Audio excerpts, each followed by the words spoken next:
सत श्री अकाल बेटा जी। इस वीडियो में हम डिस्कस करेंगे कि वोल्टेजेस और करंट अगर हमें रेजिस्टर के अक्रॉस निकालने हो तो कैलकुलेशन किस तरह की जाती है। हमें कुछ बातें नोट रखनी है। अगर सीरीज में है रेजिस्टर तो करंट जो होगा उनके थ्रू वो सेम रहता है, यानी कि चेंज क्या होगा, वोल्टेज चेंज होगी। और अगर रेजिस्टर पैरेलल में है तो वोल्टेज सेम रहती है, यानी कि वोल्टेज सेम रहेगी और क्या चीज़ चेंज होगी, करंट चेंज होगा। फॉर्मूला हम V इजिकल टू आर ही यूज़ करेंगे और इनको डिफरेंट तरह से जो चीज़ चाहिए हो उस हिसाब से हम समझ जाते हैं और फॉर्मूले में लगाते हैं। लास्ट वीडियो में हम इक्विवेलेंट रेजिस्टेंस निकालना सीख गए हैं। सबसे पहले सीरीज का एक क्वेश्चन कर लेते हैं। यहाँ पर सर्किट में 2 ओम और 8 ओम के दो रेजिस्टर सीरीज में लगे हैं और यहाँ पर 10 वोल्ट की बैटरी लगी है। तो करंट डायरेक्टली नहीं निकालना चाहिए, पहले हमें आर इक्वलेंट निकाल लेना चाहिए, जिससे बैटरी से कितना करंट ड्रॉ हो रहा है पहले उसकी कैलकुलेशन हो जाए। तो सीरीज में बहुत सिंपल रहता है, इन दोनों को ऐड कर देना चाहिए, यानी कि जो आर इक्वलेंट आएगी वो आएगी 2 + 8 यानी कि 10 ओम। यहाँ डायग्राम बना लेते हैं आर इक्वलेंट का। तो हमें यहाँ पर मिल गया 10 ओम का इक्वलेंट रेजिस्टेंस। बहुत सिंपल होता है, सीरीज में जस्ट ऐड ही करना होता है। अब देखिए यहाँ पर हमें करंट निकालना है, यानी कि आई निकालना है, क्योंकि अभी हमें आर इक्वलेंट भी पता लग गया, आर पता लग गया इस सर्किट में, और वी भी पता है। तो जब हमें आई निकालना होगा तो हम वी बाय आर करेंगे। वी क्या है, 10 है, यानी कि यहाँ पर लिख सकता हूँ मैं फॉर्मूला, फिर भी I is equal to V by R use करेंगे। वी है 10 और आर भी 10 ही है, तो हमारा करंट निकलेगा 1। यूनिट क्या होंगे, करंट निकाल रहे हैं तो एम्पियर निकलेगा। तो अब हम यहाँ पर लिख सकते हैं कि यहाँ 1 एम्पियर का करंट जा रहा है, यहाँ पर 1 एम्पियर का करंट जा रहा है। देखिए अब यही नोट हमें हेल्प करेगा, जब सीरीज में हो तो हमारा करंट सेम रहना चाहिए। अगर आप देखें, अगर यहाँ पे पता लग गया है कि बैटरी से 1 एम्पियर करंट निकल रहा है, तो सीरीज में देखिए इसको और कहीं जाने को जगह ही कहाँ है, तो सारा करंट जो यहाँ से एंटर करेगा वो यहाँ से निकलेगा। तो इस रजिस्टर के अक्रॉस भी हमारा करंट कितना पास होगा, 1 एम्पियर, और इसके अक्रॉस भी 1 एम्पियर ही पास होगा। I remain same in series. पर क्या चीज़ चेंज होगी, वोल्टेज ड्रॉप जो होगा वो डिफरेंट होगा। तो वो कैसे निकाल सकते हैं, देखिए हमें ये पता लग गया। इसकी बात करते हैं, इस रेजिस्टर की बात की जाए तो हम यहाँ पर निकालना क्या है, हमें कि यहाँ पर वोल्टेज क्या हो रही है, यानी कि V निकालना है। तो हमें क्या कर देना चाहिए, R इंटू आई। आई की वैल्यू अब हमें पता लग गई है कि 1 एम्पियर का करंट ही 8 ओम के रेजिस्टर से जाएगा, तो यहाँ पे लगा दिया हमने। अब इस केस को सॉल्विंग 8 ओम रेजिस्टर, यानी कि वोल्टेज क्या होगी, वो हो जाएगी आर आई। आर कितना है, 8 है, आई कितना है, 1 है, इसके अक्रॉस 1 एम्पेयर ही जाएगा। तो हमारा जो वोल्टेज निकलेगा वो 8 वोल्ट निकलेगा। दूसरे को निकालने की ज़रूरत नहीं है, क्योंकि यहाँ पर अगर हमारा 8 वोल्ट ड्रॉप हो रहा है, अब हमें ये पता लग गया 8 वोल्ट यहाँ ड्रॉप हो रहा है, तो यहाँ 2 वोल्ट ही ड्रॉप होना है, क्योंकि टोटल होके 10 वोल्ट होना चाहिए। बट फिर भी आपको निकालना है, तो यहाँ भी solving for 2 ohm resistor, V क्या हो जाएगा, आर आई। इस केस में R क्या होगा, R होगा 2 आई, तो इसके अक्रॉस भी 1 एम्पेयर ही जा रहा है, तो ये हो जाएगा 2 वोल्ट। तो वही निकला, यहाँ पर जो वोल्टेज ड्रॉप होगा वो 2 वोल्ट का होगा। तो इस तरह से हम वोल्टेज निकाल सकते हैं। अगर हमें कोई सीरीज में कनेक्शन दिया है तो हमें सबसे पहले हमने क्या किया, इक्विवेलेंट रेजिस्टेंस निकाल ली, जिसके द्वारा हमें करंट पता लग जाता है। जब करंट पता लग गया तो हमें पता है ये सीरीज कनेक्शन है, दोनों रेजिस्टर में आई आई सेम होगा, आर दिया हुआ है, तो voltage V is equal to R I से निकाल सकते हैं। अब देखिए नेक्स्ट, अगर पैरेलल होता तब हम क्या करते हैं। तो यहाँ पर देखिए जब पैरेलल होता है, मैं वो शॉर्ट ट्रिक यूज़ कर रहा हूँ, एलसीएम मेथड यूज़ नहीं कर रहा। यहाँ पर इसका मुझे इक्विवेलेंट रेजिस्टेंस निकालना हो तो जस्ट मल्टीप्लाई करूँगा, 4 4 ज़ा 16 और डिवाइडेड बाय 4 + 4, यानी कि कितना हो जाएगा 16/8 2। तो 2 ओम का रेजिस्टेंस हमारा इक्वलेंट निकल आया। देखिए क्या पता है, V पता है, R क्या निकाल सकते हैं, V पता है, R पता है, क्या निकाल सकते हैं, I निकाल सकते हैं। यहाँ पर ये फॉर्मूला बार बार यूज हो रहा है, तो I निकालेंगे, I निकलेगा V/R, यानी कि I is equal to V divided by R। V है 10 का और R है 2 का, तो करंट निकल जाएगा 5 एम्पेयर का। अब यहाँ पर जो बैटरी से चार्ज निकल रहा है वो हमें पता लग गया, यहाँ भी लिख लेते हैं 5 एम्पेयर। और अब हमारा जो हमें क्वेश्चन दिया था वहाँ पे भी हमें पता लग गया कि करंट जो बैटरी से निकल रहा होगा वो 5 एम्पेयर का होगा। अब क्या ये चार्ज दोनों के अक्रॉस सेम जाएगा? नहीं, ये केस सीरीज का नहीं है, वो सीरीज में होता था क्योंकि वो एक के साथ एक जुड़े होते हैं। यहाँ पर देखिए, यहाँ पर ये जो पॉइंट आएगा यहाँ पर करंट डिफरेंट हो जाएगा। क्या चीज सेम होती है? देखिए नोट पढ़िए, पैरेलल में वोल्टेज रिमेन सेम, यानी कि वोल्टेज इसके अक्रॉस भी 10 की होगी और इसके अक्रॉस की 10 की होगी। दोनों जो रजिस्टर पैरेलल में अटैच हैं उनमें वोल्टेजेस सेम रहती हैं। तो हमें ये पता है कि अगर यहाँ पर इस रजिस्टर को ले लिया जाए, सिर्फ इसकी बात की जाए, इसको R1 कह देते हैं, इसको R2 कह देते हैं। सॉल्विंग फॉर R1 ब्रैकेट में लिख देता हूँ 4 ओम जो ये वाला ऊपर वाला है। यहाँ पर हमें क्या चीज़ पता है? हमें वोल्टेज पता है। वोल्टेज कितना है? यहाँ पर जितना है उतना ही पैरेलल में रहता है, यानी कि V इजकल टू 10 वोल्ट है। रेजिस्टेंस पता है, रेजिस्टेंस पता है हमें कितनी है, 4 ओम की। तो आप बता सकते हैं जब V पता हो और R पता हो तो क्या निकाल सकते हैं, करंट अक्रॉस निकाल सकते हैं V डिवाइडेड बाय R करके। तो V 10 है, R 4 है, यानी कि यहाँ पे क्या लगा रहा हूँ मैं, V/R, जिससे मुझे I जो करंट है वो निकल जाए इसके अक्रॉस कितना जा रहा है। तो यहाँ पे निकालेंगे 2 2 4, 2 5 10, निकल जाएगा 2.5 एम्पेयर। तो यानी कि यहाँ से 5 एम्पेयर का करंट चला, बट यहाँ पर कितना जा रहा है, इसके अक्रॉस कितना जा रहा है, 2.5 एम्पेयर। क्या इसमें कैलकुलेट करने की ज़रूरत है कितने एम्पेयर जा रहा होगा? 5 में से 2.5 यहाँ चले गया तो यहाँ कितना रह जाएगा, 2.5 ही यहाँ पर रह जाएगा। तो इसलिए टोटल करंट क्योंकि यही होना है, देखिए होगा क्या, यहाँ से 5 एम्पेयर जाएगा, 2.5 एम्पेयर इसके क्रॉस चले जाएगा, 2.5 एम्पेयर यहाँ से स्प्लिट होके दूसरे रजिस्टर में चले जाएगा। पर इसको निकलना यहाँ से है, फिर यहाँ से 2.5 एम्पेयर वापस आएगा, यहाँ से ये क्रॉस होके 2.5 एम्पेयर आएगा, टोटल होके फिर क्या हो जाएगा, 5 एम्पेयर। अब देखिए इस क्वेश्चन में एक और क्वेश्चन करते हैं। यहाँ पर 3 रेजिस्टेंस जो हैं वो सीरीज में हैं और हमें पूछा गया है, एक तो आपको R इक्विवेलेंट निकालना है और हर एक के अक्रॉस कितना वोल्टेज ड्रॉप रहेगा, करंट रहेगा, वो पूछा गया है। तो सबसे पहला काम होगा R इक्विवेलेंट निकालने का। सीरीज में सिंपल एडिशन हो जाता है, यानी कि हमें सिर्फ 2 + 3 + 5 करना है और यहाँ 10 ओम का आ जाएगा इक्विवेलेंट रेजिस्टेंस। इसमें जो वोल्टेज दी गई है वो 20 वोल्ट की दी गई है। तो देखिए हमें V पता है, R पता है, तो क्या निकाल सकते हैं, मैं दोबारा उस डायग्राम को बना लेता हूँ VRI को, जिससे याद करने में आसानी हो। तो V/R करेंगे तो I निकल जाएगा। तो यानी कि हम 20 डिवाइडेड बाय R करें, 10 करें, V/R करें, या V है 20 और R है 10, तो ये निकल जाएगा 2 एम्पेयर, हमारा करंट निकल जाएगा। इस फार्मूले को बार बार यही फार्मूला यूज़ होना है, तो इस पे थोड़ा सा पकड़ होना चाहिए, अपने आप से समझ आना चाहिए कि हम क्या से सॉल्व कर रहे हैं और किसको डिवाइड करना है। और यहाँ पर हम बता सकते हैं हम कि 2 एम्पेयर का करंट होगा, तो यह भी सॉल्व हो गया कि यहाँ पर 2 एम्पेयर का करंट बैटरी से निकल रहा है।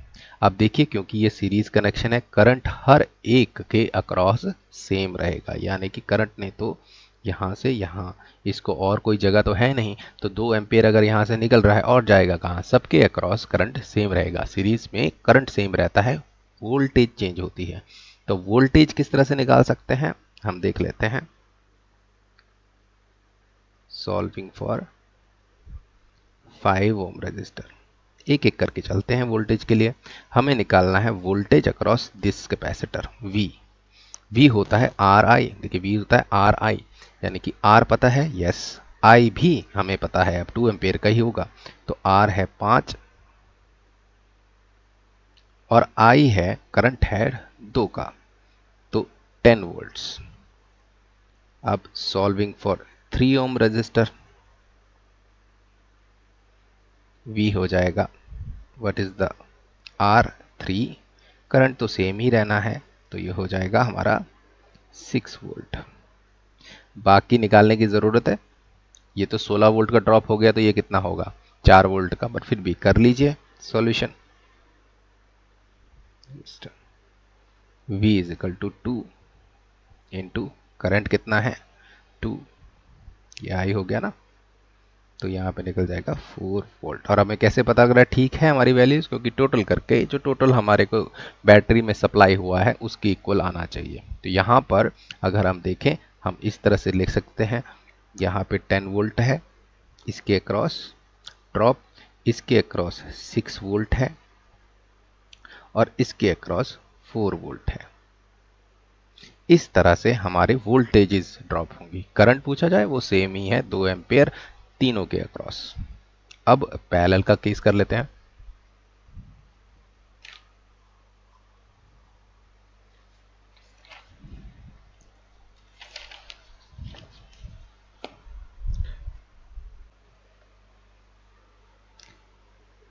अब इस क्वेश्चन में देखिए, यहाँ पर 3 ओम की 3 रेजिस्टेंस हैं जो पैरेलल में लगाई गई हैं, क्योंकि ये देखिए कॉमन कनेक्शन, और 9 वोल्ट की बैटरी जो है इसको सप्लाई की गई है।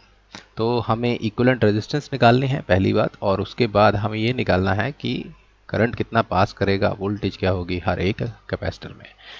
तो पहले तो सबसे पहला काम रहेगा इक्विवेलेंट रेजिस्टेंस निकालना। पैरेलल में हम किस तरह से निकालते हैं, 1/R equivalent is equal to 1/R1 क्या है 3 प्लस 1/R2 3 प्लस 1/R3, ये भी 3 की है, तो ये हो जाएगा 3/3 हो जाएगा 1। R इक्विवेलेंट क्या हो जाएगा, ये 1/1 इसको मान सकते हैं, तो R इक्विवेलेंट 1 ही आ जाएगा, यानी कि 1 ओम की हमारी इक्विवेलेंट जो है रेजिस्टेंस आ रही है। डायग्राम ड्रॉ कर लेते हैं। 1 ओम की रेजिस्टेंस आ गई है इक्विवेलेंट, और यहाँ पर हमारा 9 वोल्ट का बैटरी था। हमें V पता है, R पता है, अब पता होना चाहिए V/R से करंट निकल जाता है, यानी कि 9 एम्पेयर का करंट इसमें फ्लो करेगा, क्योंकि V/R क्या होगा, I के बराबर होता है। V क्या हो गया यहाँ पे 9, रेजिस्टेंस एक ही की है, तो हमारा I सिंपली 9 एम्पेयर का आ जाएगा, वो हमने यहाँ पे लिख दिया। अब हमें ये पता लग गया कि जो करंट बैटरी से निकल रहा है वो कितना है, 9 एम्पेयर है। अब देखिए हमें पता होना चाहिए पोटेंशियल जो है वो सेम रहता है पैरेलल में, तो इसके अक्रॉस भी 9 वोल्ट है, इसके अक्रॉस भी 9 वोल्ट है और इसके अक्रॉस भी 9 वोल्ट है। चेंज क्या होगा, करंट चेंज होगा, 9 एम्पेयर यहाँ से निकलेगा, और ये जो कॉमन कनेक्शन है यहाँ पर डिफरेंट हमें सेपरेशन मिलेंगे, जहाँ से 3 ओम में यहाँ करंट जाएगा, यहाँ जाएगा और यहाँ जाएगा। अब देखते हैं कितना जाता है। यहाँ पर हमें क्या क्या चीज़ पता है, हमें पता है वोल्टेज, यानी कि मैं यहाँ पे लिख रहा हूँ, इनको नाम दे देते हैं R1 R2, क्योंकि ये सेम नाम के हैं, इसलिए सॉल्व करने के लिए, दिखाने के लिए step by step, solving for R1 के लिए हमें पता है V है 9 वोल्ट का, R है 3 वोल्ट का, 3 ओम का। तो हम करंट निकाल सकते हैं, यस, क्या होता है V/R। V/R क्या होगा, I हो जाएगा। तो हम यहाँ पर निकाल सकते हैं V कितना है 9, R कितना है 3, तो हमारा जो करंट निकला वो 3 एम्पेयर का, मैंने R1 निकाल लिया, यहाँ इसके अक्रॉस 3 एम्पेयर जा रहा है। 3 एम्पेयर वैसे आप कैलकुलेट कर सकते हैं, ये भी 3 एम्पेयर है, ये भी 3 एम्पेयर करंट खींचेगी। तो इस बार बहुत सिंपल क्वेश्चन है, तो तीनों में 3 एम्पेयर करंट जाएगा, और यही करंट देखिए यहाँ से इकट्ठा होकर वापस 9 बन के यहाँ पर आ जाएगा। तो इसीलिए हमारा सर्किट कंप्लीट हो जाएगा। तो हमने वोल्टेजेस भी निकाल ली। कोई पूछे वोल्टेज कितना है, यहाँ पे 9 वोल्ट है। करंट कितना क्रॉस हो रहा है, 3 एम्पेयर का। यहाँ पे वोल्टेज कितना है, 9 वोल्ट का है, और करंट 3 एम्पेयर का ही क्रॉस कर रहा है। ये सिंपल क्वेश्चन हो गया क्योंकि इसमें रेजिस्टेंस सारी सेम थी। तो यहाँ पर लिख सकते हैं सॉल्विंग फॉर R1, सिमिलरली इसी तरह for R2 and R3 I will be equal to 3 ampere. तो ये बहुत ही शॉर्ट क्वेश्चन हो गया। चलिए अभी पैरेलल में थोड़ा सा अच्छा क्वेश्चन करते हैं। अब इस क्वेश्चन को सॉल्व करते हैं। यहाँ पर पैरेलल में 3 रेजिस्टेंस दी गई हैं, 2 ओम की, 4 ओम की और 4 ओम की, और 10 वोल्ट की बैटरी है। तो पहला स्टेप हमारा रहता है आर इक्वलेंट निकालने का। एलसीएम मेथड से निकाल लेते हैं। 1 by R equivalent will be equal to 1 by R one क्या है, 1 बाय 2, R2 है 1 बाय 4 प्लस 1 बाय 4, थर्ड भी 1 बाय 4 ओम की ही है। 1 बाय 4 और 1 बाय 4 क्या हो जाएगा, 2 बाय 4 या 1 बाय 2, और इसको लिख सकते हैं 1। तो R इक्वलेंट उल्टा करके भी 1 का उल्टा 1 ही आना है। तो 1 ओम हमारी इक्वलेंट रेजिस्टेंस हो गई। हम ये डायग्राम बना लेते हैं जिससे हम समझ सकें करंट कितना आ रहा है। ये यहाँ पर 10 वोल्ट की बैटरी है और यहाँ पर 1 ओम का हमारा रेजिस्टेंस लगा है। आप फॉर्मूला यूज़ कीजिए, V बाई आर आई निकाल देता है।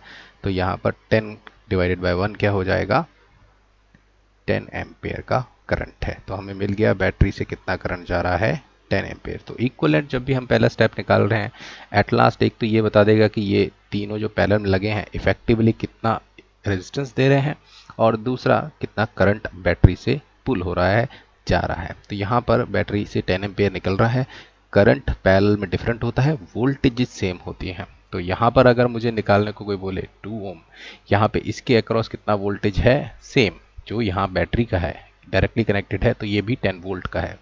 और करंट कितना होगा वो निकाल लेते हैं, क्योंकि हमें यहाँ पर वोल्टेज पता लग गई इसके अक्रॉस और आर पता है, यानी कि V पता है और R पता है। तो I निकाल सकते हैं। कैसे निकलेगा, V बाय आर। वही फॉर्मूला बार बार हम यूज़ कर रहे हैं, बस डिफरेंट तरीके से। जो हमें चाहिए होता है वो चीज़ हम यूज़ कर लेते हैं। तो यहाँ पर देखिए, यहाँ पर मुझे पता है वोल्टेज और ये रेजिस्टेंस 2 की।